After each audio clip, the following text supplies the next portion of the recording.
Welcome back to another edition of the Walker Valley Football Coaches Show, sponsored all season long by Wholesale Supply Group. Once again, I'm Andy Morris with Jacob Mason, and of course, Walker Valley head football coach Drew Akins. And it's playoff time. Week 12, Knox Carnes. It's a road game, first round of the playoffs. A lot going on, a lot of energy after the big win last week. Got things going in the right direction, Coach. So how you guys feeling? How are you feeling? Yeah, it was definitely a good week for us. I've been talking the past few weeks about how I can feel momentum starting to swing back and really playing well, for the first half at both McMinn and Upperman. I thought we played really well in the first half in both those games. Just weren't able to sustain it all the way through. So getting a game where we sustained it all the way through and, ended the night with a shutout, really just kind of solidified that, just kind of got us that momentum back. And I've never, you always hear about the playoff thing where it's like, all right, it's playoff time, everybody's 0-0. And typically, I've been in the playoffs a lot as a coach, mostly as an assistant, but these past 2 years here as a head coach, we've entered the playoffs, and really it's just been a kind of a continuation. At Ooltewah, it's always, hey, we're just going to keep doing what we're doing. At Red Bank, especially, it was always, hey, we're 10-0 or 9-2 or 9-1, and we're just going to continue what we're doing because it's been a really successful year. But this year more than any other year, it's really been kind of a hey 0-0, like let's reset, and that's kind of been our message to our guys this year or this week is hey, like reset. This is truly a team that you can go be 0-0 again, and you can redefine what this year is for us. What we think, what people think about this year can be redefined right now as we start a new season. So, we started the year so strong and went through that lull there. After we went 4-1, we lost 4 in a row. But really for the last 3 weeks, you guys and I have talked about how we've just made progress and we've practiced better. The momentum has gradually shifted back in your favor. Absolutely.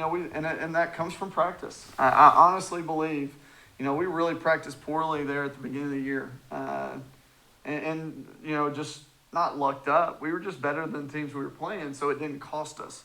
And then it started costing us, and we realized, man, if you don't practice at a higher level, then it's going to really come back to bite you. And there in that 4-game stretch, it really cost us. And we paid for being so lackadaisical early in the year. But then you started seeing kind of the tide turn, and I start to practice better. And then we played a really good first half, against McMinn, especially defensively. And then against Upperman, we played a really good half offensively and defensively. Both two really good teams. Really good teams. And then last week, we kind of put it all together against a team that, they're struggling. But I'm telling you, man, their defense was really good. And that defensive line lived up to exactly who I thought they were.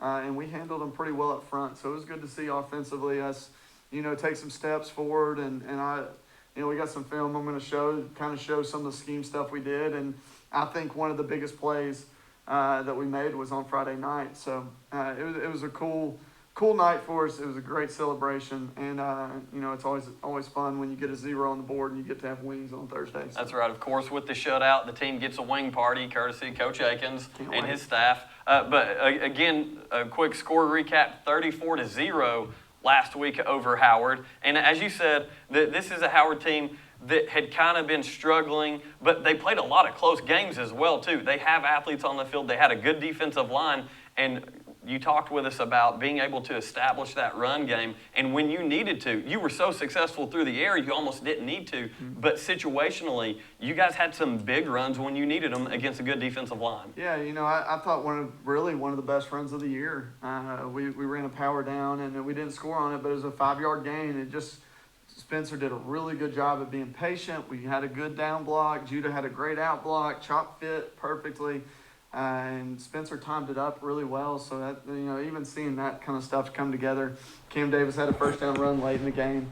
Really just was really happy with us all the way around. And we're throwing the ball really well. I think, one thing that we talked about today is, we're kind of going to redefine what our goals are, because really we haven't hit a lot of offensive goals. Even in our wins, we haven't hit a lot of offensive goals. And I think part of that is because we haven't set good offensive goals that lead to wins. So we need to redefine what those are for us and create goals offensively that actually lead to wins. And, one that's never going to change is protecting the football. We've got to do a better job protecting the football and the quarterback. We had one turnover the other night on not a botch snap. I think we just took our eyes off of it before. It was coming in hot, and, we reached to catch it without our eyes. That was our one turnover, but we didn't protect the quarterback very well. We had 2 or 3 sacks the other night that we got to clean up. That's always going to be something that we kind of thrive on. But the other things that we have set as goals just aren't leading to wins. Even in our wins, we're not hitting those goals, so they must not be good goals for us. So we're going to reevaluate. We started a new season. We're 0-0, so let's redefine what our goals are defensively. Man, we hit all 3 goals. Under 24 points, 2 or more turnovers, we had 3, and then third down percentage, I think we held them to 22% on third down, which is obviously a really good night for our defense. So our defense had a successful night, and it led to a 0 on the scoreboard. And Coach, before we go into some film here that we're excited to be able to do with you guys, let's talk individuals. So offensively, Ryan Lay had a great game. I believe we said 12 or 13 completions for 240-plus yards on the night. And 2 of those specifically that stand out to me were the skinny post to Aiden Gibson. Yeah, and that's one of the plays that we're going to go over. I'll show you kind of the scheme behind that. It was a really good job by our coaching staff, just kind of knowing, hey, in this situation, when we look at it, it's a 3rd and 10. Hey, if we get in this situation, I think we can get in this set and we can get Gibby open. So we hit Gibby twice on that, and he played a really good game. I think he ended up with 6 catches for close to 115 and a touchdown. I thought Spencer Jackson played a really good game. His big-time catch is on there. A 51-yard touchdown reception by him. So definitely did some good things offensively. We had 4 different receivers catch a touchdown pass, and then Spencer obviously was able to run one in as well. But thought Ryan played a really good game, in a really pressure situation. He did a great job of finding, really one of the few pressure situations we had on the night. It was 4th and 3 from our own 49, and we decided to go for it, and he hit Spencer over the middle on a slant. I'm going to show that one too. That's I think one of the biggest plays we made this year, honestly, especially in these last 5 weeks, just executing. When we talked a lot about executing, and that was one play I thought we executed really well. So. And, that's really good for Ryan Lay to kind of build that confidence leading into this week, to have such a crisp week, to be able to throw for 200-plus, 250-plus yards, and really the timing. It sounds like the time. Obviously I didn't get to be there tonight. I listened to it on the radio, but it sounded like the timing was on. How important is it that he had a week like that before such a big game in the playoffs? Yeah, I think, anytime you get confidence like that, and you show, I think one thing we showed him this week is that when you execute what we call, you can take an easy throw, for very little yardage in the air, and it can turn into a 51-yard touchdown. But you got to execute that 10-yard throw to make it go 51. So, he did some really good things. I thought his throws to Aiden Gibson, the verticals that we're going to show are 2 really good throws in big-time situations. But, I think the biggest thing he did was he just stayed calm and did what he was asked to do. He didn't do anything too much. He made one big play that was kind of unscripted, but the rest of it was pretty well scripted. And that's the beauty of this offense, is you don't really have to do much unscripted stuff. It's all scripted. You always, when we call this, we're trying to hit this receiver. Or you're reading this one read, and based on what that guy does, you make a play off that. So, this offense works best when it's scripted. He made one play that was unscripted. That was a really good play, but for the most part, he just did what he's coached to do and saw a lot of success with that. A lot of times when you see that success, it makes you want to do that again. So I think that gave him a lot of confidence within our scheme to make plays, and he did for sure the other night, did that really well. Okay, and so with that, we're going to go ahead and cue up some video footage here from the game against Howard, and Coach Akins is going to recap that. I believe you said you got about 10 plays that you're going to go over with us, and here we go. We're ready. Rock and roll. So this is early on. This was right after our turnover. We had that missed snap that we talked about, and then our defense comes out. The second play after that missed snap, this is a really cool.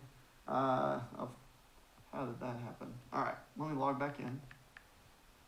This is a really cool thing just to kind of show Miles Mann and how special Miles Mann is at doing, certain things within this. It's pretty impressive. You're going to see him knife through and get in the backfield and create a fumble here. So, Well, something Miles Mann has always been, he's always been strong. He was strong as an eighth grader. I watched him take on two blockers one time. Really not a whole lot of technique, just learning the game of football. Mm-hmm. Now, 4 years later, you see the technique starting to come in. You see him start to play football like he's coached to play. It's been really special to watch the progression for sure. Listen, man, he's a special talent, and we knew they were going to have trouble blocking him. So as we look at this, you'll see Miles right here, and we knew if we could get him on this tackle that it would be really hard for them to block him, and you're going to see he knifes through this gap pretty quickly. He almost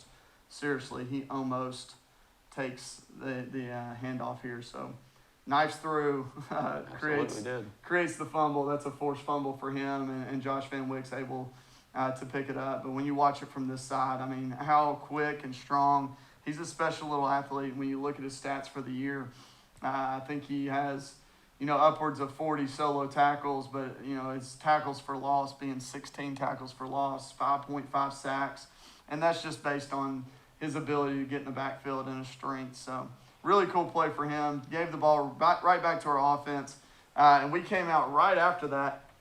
And this is one I'm just going to kind of talk ball for a second, because this is something we saw on film. We had one film. We had 4 films. We had one play where they went empty. Udawa went empty one play. And when we say empty, that literally means that we have an empty backfield. So we have our 5 offensive linemen, and then we have 5 receivers. So, this is Spencer Jackson. He plays running back for us. Gibby's always to the boundary. Kyler, Cole Harbison, and our Z receiver, which is Tristan McCann. So what we saw on film was that when we went trips and we were able to get an empty backfield, they would always put their corner up tight. They would play their free safety. They really didn't want to change their box. So when we talk about the box, we're talking about, everything from tackle to tackle. They wanted 7 guys in the box no matter what. And they really, really wanted these guys to help with edge, make sure nothing got outside of them.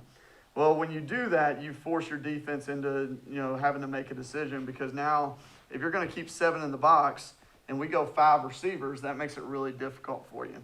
So we thought we'd put them in this situation straight out of it, and they would put their, what we call the dime, at midfield, and he was dropping deep third, deep third, deep third. Now, we knew that was going to be really hard on this corner. So for the radio listeners, the corners are covering a third just as the dime, the safety would be. Yep. So we went 4 verts and let Kyler Parrish run a shallow to kind of get the dime's eyes down on it, and Gibby was able to come wide open. So this is a really good scheme for us. It was something that we talked about throughout the week, and it was something that really we thought that we could get to pretty early on, and it was successful for us. So when you watch this play, you'll see we go our dead call, so we call that Miami. When we went dead, we looked at it, knew they were in what we thought they were going to be in, so we automatically called this 4 verts concept, and you're able to see Aiden come wide open on that and for a big gain. So that was something we saw on film that we knew we wanted to go to. It was scripted play, it was first 10. But what you really like to see here, is our offensive line and the protection out of our offensive line. I thought we did a great job creating a pocket there. It looks really good from this one. So, when you go 5 receivers, you got to worry about protection here. And what our protection in this case, we went lock here, and then you get a 4-man slide that's going to handle these 3 down linemen and then this 1 backer. Okay, so these 4 guys are going to, 1, 2, 3, 4 if he were to blitz. Okay, so if the Mike were to blitz, we have to run something underneath it. That's why you saw Kyler on that shallow cross, just in case. So, but what you'll see here is our offensive line does a great job here protecting this. You see great protection here from Alex. I thought Alex has been really quietly a really good offensive player for us this year. I'm sorry, that's Riley. So good story here. Ethan West got hurt throughout the week, and we had to start a sophomore. And you may not have noticed that, which is good. Yeah. Anytime you don't you're notice exactly right. an offensive lineman, it's a good thing. So Riley does a good job here in a man protection. That's really tough. But if you look at that protection right there, Ryan's got a really clean pocket. I love seeing this, where Ryan has, man on man, Every hat's accounted for. Yeah, two guys there, and then these two guys pressing those guys vertical. So really good protection, really good play, and I thought that led to, a really big play for us there. The Madden special right No there. doubt. So after that, Gibby gets us down close. We sprint out. We're able to hit Cole Harbison, on a sprint out protection. So nice throw there, able to get into the end zone. Later on, we come back. I think this is the very next drive. They have probably an 8-play drive, and then miss snap, and then Miles Mann again. The first one he caused. This one he's in the backfield again, and he's recovering the miss handoff. So just Miles is always in the backfield. I feel like he's always around the football, and when you're around the football, sometimes you're gifted, a pretty easy fumble recovery. So first half ends 20-0, and we go into halftime. Really kind of felt choppy. It was kind of weird start, because we were attacking there, and we're tackling with verticals, and we came out of halftime and just said, hey, let's get back into our screen game. Let's try to get some screens in. So this is what you'll see here, 3 straight plays I just wanted to show. Really simple play action away. So we're going to go play action here, and then we're going to flat to safety. We go to this safety, and then Tristan's going to jump inside and block. We're going to get the ball into Cade's hands really quickly here. We hit 3 screens in a row to 3 different receivers here, and it's a good start to our half. And this is something we saw you do a lot last year with Brody Swafford. Mm-hmm. Cade's a very similar player to that, and this is something where we're able to get the ball out of our hand really quick. So protection's not really that scary. Receivers have really been working blocking a lot, so you got a really good look here of how easy throw and catch, and make them make a play in space. And I thought that was a great play to start the half. You can see it really good from this angle, how well this play develops into, boom, right here. Tristan does a good job, and at this point, it's, blocker in front and Cade running away from these 2 guys. We have them leveraged. Anytime you can get leverage on a defense, it makes it more difficult on them. So good play to start the half for sure. Come back, and we do the same thing now into the boundary, so a little different set here. And then we just throw it into the boundary, and again, nice, easy 12-yard gain there. Something that we're able to get to the edge pretty quickly. Again, really easy, just jump back. We got a blocker in front, and all we're trying to do is out-leverage this kid. So if we can out-leverage him and get outside of him with a blocker in front, you got an opportunity to make a first down play here, and Blaine does a good job getting vertical right away, getting outside, making a guy miss, and gaining 12 yards there. Again, just seeing the leverage on it, this is a cool view of what we're talking about. When I say leverage, I want y'all to see when he catches it, boom. Again, leverage is anytime you can get here. So we're trying to get to the sideline, because the sideline makes them chase you. So if you can get leverage and then you cut back and make one guy miss, and you got a chance. So anytime you spread the defense out, you hear a lot of these spread guys saying, hey, let's make them cover 53 1/3. That's the width of the field. You want to make them cover everything wide, and then it starts opening up, your vertical stuff. So I thought we did a good job opening the half, getting into, pretty easy throws for Ryan, easy protection, and nice, easy plays. And then we come right back to it. So you start seeing here, what happened the first time. The first time it was really easy to get out wide, right? Really easy to hook this inside. Dead screen, you run away from him. Well, this is where you start seeing he's going to widen out. He's going to jump inside quick, and now we're able to get to the edge even quicker. So watch just how their adjustments, and we're able to adjust pretty quickly off this too. Kyler makes a really good decision here, because they backpedal off that. This guy runs from inside out, So we just changed who we're blocking, and now we got to the edge that way. So, we're opening the half with three straight screens. But what does that do? That causes them to widen out, right? So you start seeing this backer starts widening out, right? This backer starts widening out. Well, what does that do? Like you just said, it opens up the middle, and it's going to lead to this next play that I want to show you. And this is one that we'll kind of end with, and I want you to see. This is one of the bigger plays, I think, of the night. It's a high-pressure situation, so it's 4th and 3, right? We spent the opening drive just trying to get this guy wide, right? That's what we spent this opening drive. We tried to get this, this guy's now 5 yards. Earlier he was back here at 10 yards. So we've got them to come down towards us a little bit more. And because of that, you're going to see a window open up, between this guy and this guy on a slant route that we kind of said, hey, last week we talked about this. I think if we could have hit the slant coming out of halftime against Upperman, the whole game's different. But we underthrew it a little bit, and it cost us, probably, I think, an opportunity at a touchdown with Cade catching a slant. It's always a chance of success. Well, we come back this week, same play call, same slant, same window we're trying to hit. And this week we complete it, and that's a big deal. Like coming back off last week. But you can see, look how wide this guy's getting. Look how wide this guy up top. This guy right here is the guy that we're kind of playing with. We've widened him out, and now we're going to try to hit right behind his head. You can kind of see how our play calling has made him get wider, and because he's wider, we can now hit that window behind him, right? Because he's worked out to our dead screens. And we were able to hit this behind him. It's really good from this angle. You can see how wide that outside backer gets. So we call, again, this is a 4th down. We see if we can get them to jump. They don't jump. But you'll see here how big this window is. He almost leaves the camera view look there. Look at that window. I mean, that is a big throwing window. That's a lot of space for us to attack with, right? So because of that, I'll tell you another big thing here, and this is something that we've got to do a better job of blocking inside instead of outside.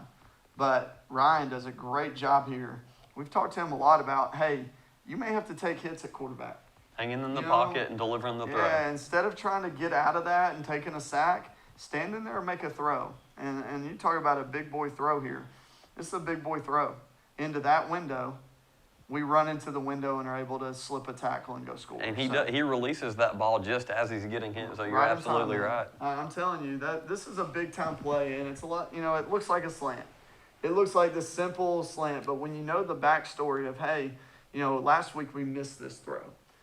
For him to stand in the pocket, take a hit, see the window, trust that Spencer's going to get into that window, that's a big-time play, and it led to a big-time touchdown. So I wanted to show those, those couple things and kind of talk about how we schemed those things throughout the night. And, it led to, a big night for us offensively with Ryan. Ended up throwing for, close to 250 yards and 4 touchdowns. I believe we've got Ryan's final stats on the night. He was 12 to 15 for 246 and 4 touchdowns.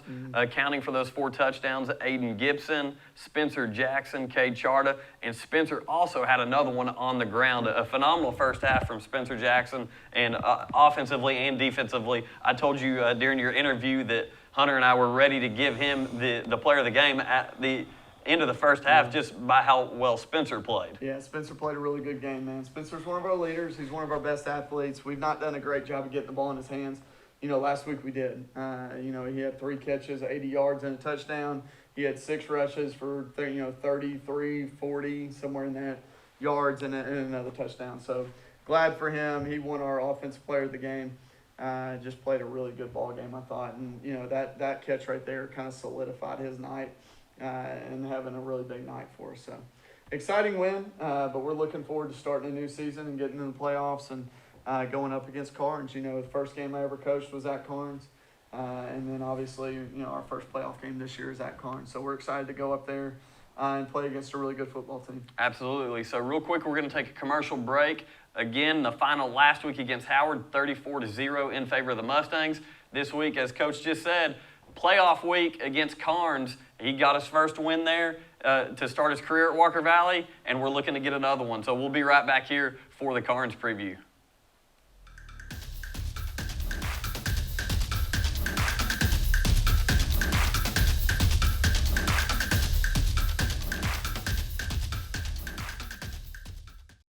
Welcome back to the Walker Valley Football Coaches Show, sponsored all season long by Wholesale Supply Group. Once again, I'm Andy Morris with Jacob Mason and Walker Valley head football coach Drew Akins. And of course, it's playoff week, week 1 of the playoffs. Knox Carnes, we're on the road. And before we went to break, we said, Coach, you got your first win there. So we've got high expectations of remaining undefeated at Carnes. Yeah, they're a good football team. If you look at that region, you have Powell, who's one of the, last year was one of the best teams in, 5A.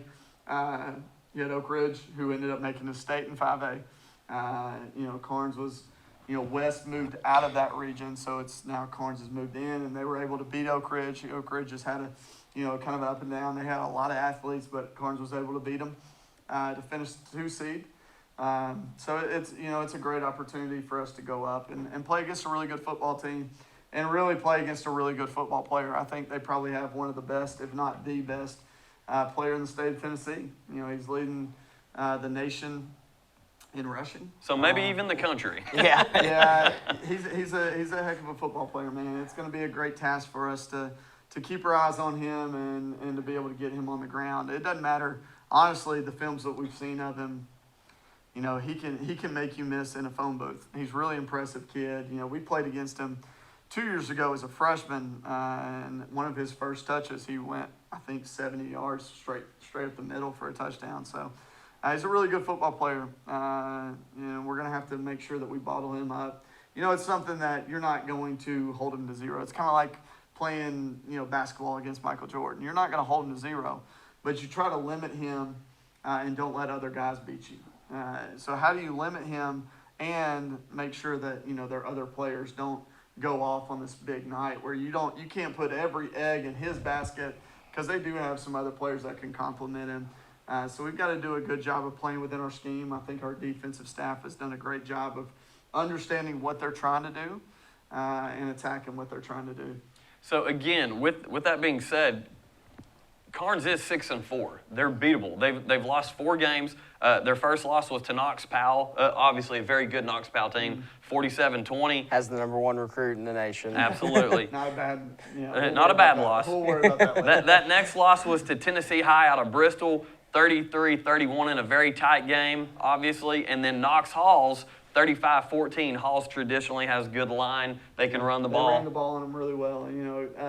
Coach Cummings, who was at Cleveland, previously, did a really good job. We were able to see that film, and they did a really good job running the ball at them.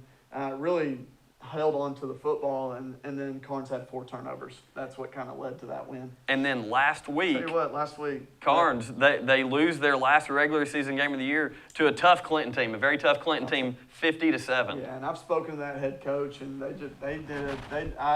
obviously we've kind of watched that film. They're very similar to us. They got a really good quarterback that can spin it. Their defense was just unreal. They attacked all night, and that's one of those, hey, watch how these guys attack. So you're telling us you like the matchup? I'm not saying that, but I am saying putting you on the spot. I am saying that, if you attack like this, yeah, then you can hold them to 7. What a job by Clinton holding them to 7 points. Nobody's done that this year.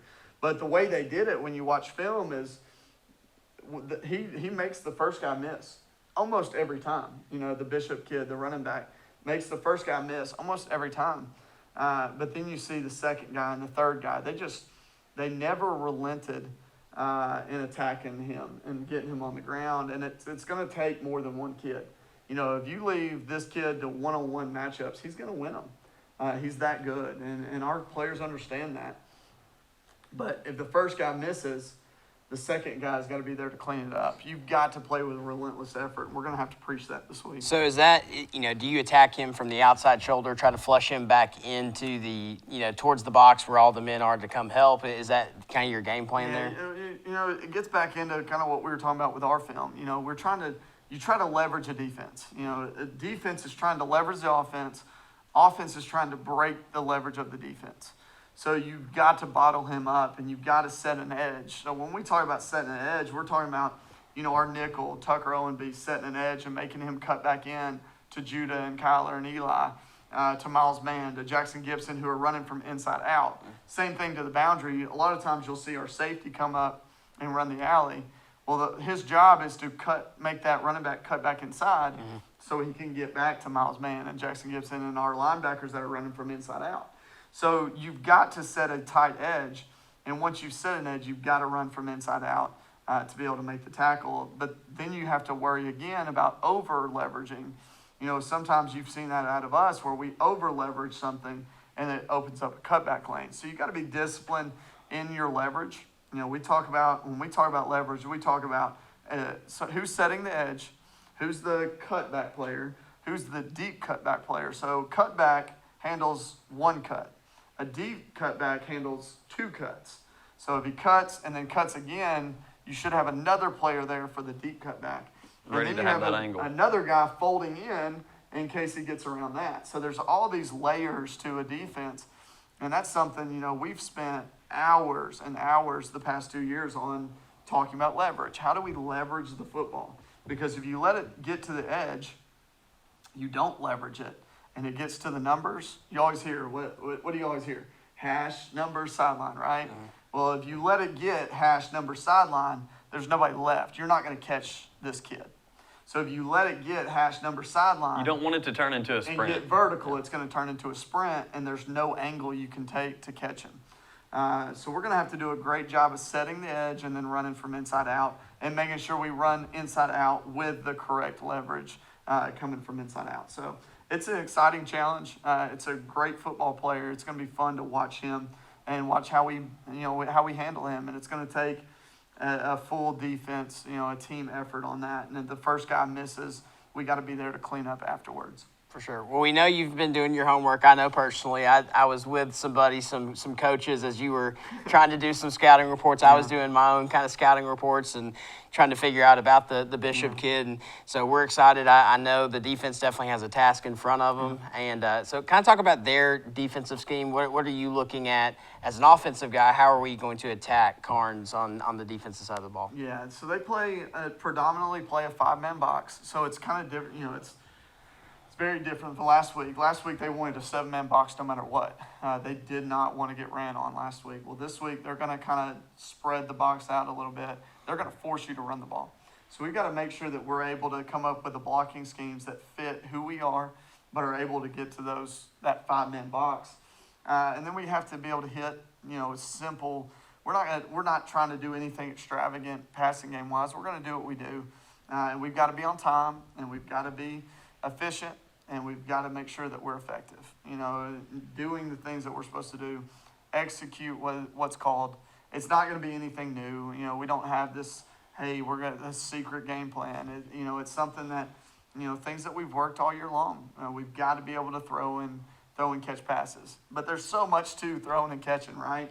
You got to be able to protect the right way. I showed you a second ago on our film how the protection kind of creates an easy throwing lane. So we've got to be able to protect.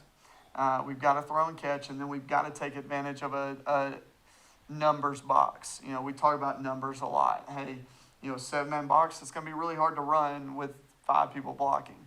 Well, they're going to have a five-man box, and we got to have five people blocking and a quarterback and a running back.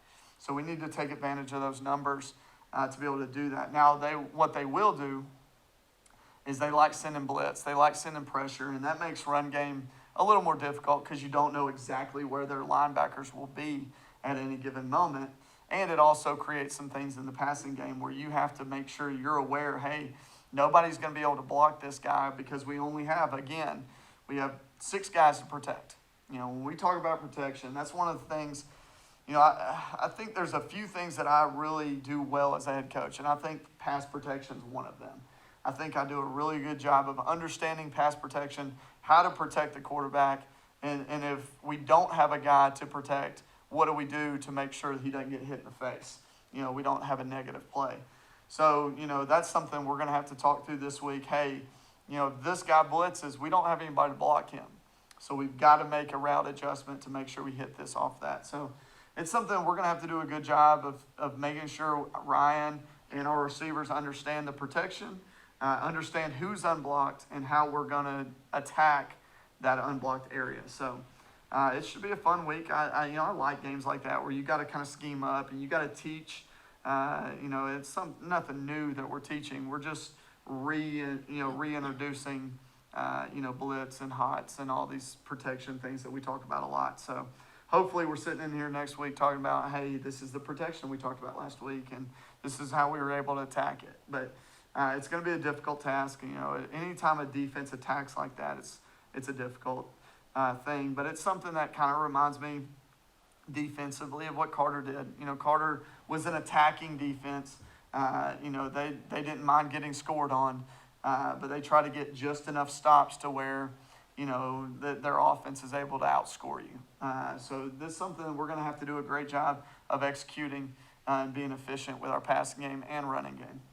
Absolutely. So, Coach, I know we're excited to be there to make the call on Sports 99.1. We know the boys are excited to play in the playoffs again and looking for another first-round win over a team that you've beaten before. So we're excited about that for you guys. Can you kind of give everybody the rundown on kickoff time and all that good stuff? So it's at Knox Carnes, which is just outside of Knoxville.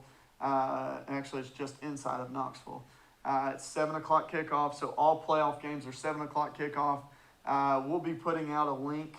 You can pre-purchase online tickets. That way you don't have to buy it at the gate. They will be selling tickets at the gate for $10. If you buy them online, I think they're $8. So get a little price break if you buy them beforehand. The game's at 7 o'clock, and if you'll check social media, there'll be a link out there to how to buy tickets. Awesome. So all you Walker Valley Mustang fans, come up to Knoxville, support your Mustangs in the first round of the playoffs. 7 o'clock kickoff. We'll go on air probably around 6:15-ish on Sports 99.1. You'll be able to catch us there live with the radio feed. And again, Coach Akins, thank you for taking the time to not only break down film, but just chatting with us as normal. So we look forward, as you said, to doing this again next week after we get a playoff win. So with that said, we're going to let you guys go. And remember, One Valley.